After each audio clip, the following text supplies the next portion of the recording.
the focused organization.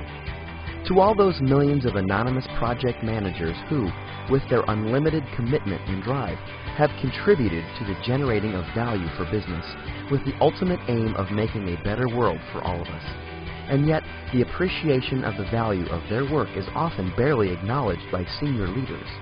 I hope this book helps all of them, even if only a little, to get that well-deserved recognition.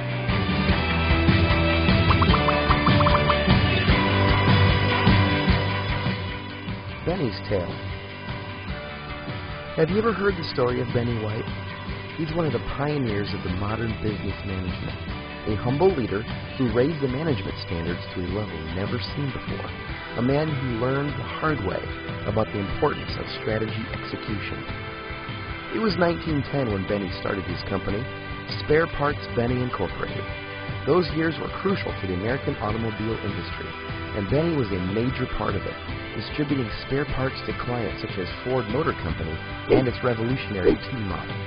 He was a determined man. He was always focused and could see his efforts paying off quickly. He built 6 factories and his turnover multiplied by 20 since he started his business.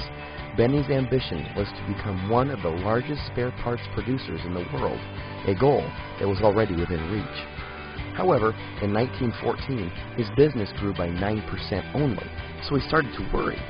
At the time, no consulting companies existed. McKinsey was not founded until 1926, so Benny looked for advice to his most important client, Henry Ford. The father of standardization told him, "You produce too many models of spare parts.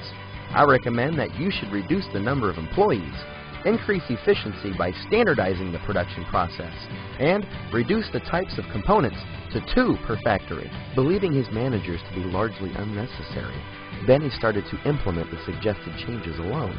Unknowingly, he assumed several roles all at the same time: project sponsor, project manager, steering committee, and took care of the project management. Needless to say that in the mid-1910s, that term had no particular meaning.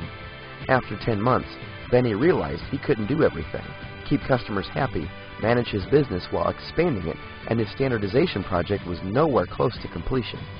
Finally, in 1914, Benny consulted Frederick Taylor, the father of scientific management, and was so impressed that he bought Taylor's book, The Principles of Scientific Management, 1911.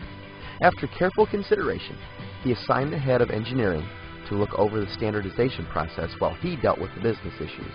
Finally, by the end of 1922, and thanks to Ford and Taylor, Spare Parts Benny had only 9 products, had closed 2 plants, cut staff by 10%, and increased wages by 30%. He was producing goods faster at lower cost, so was able to sell more at a lower price. The focused organization gives an insight on what it means to be a truly focused business leader and what is required to successfully transform strategy into reality.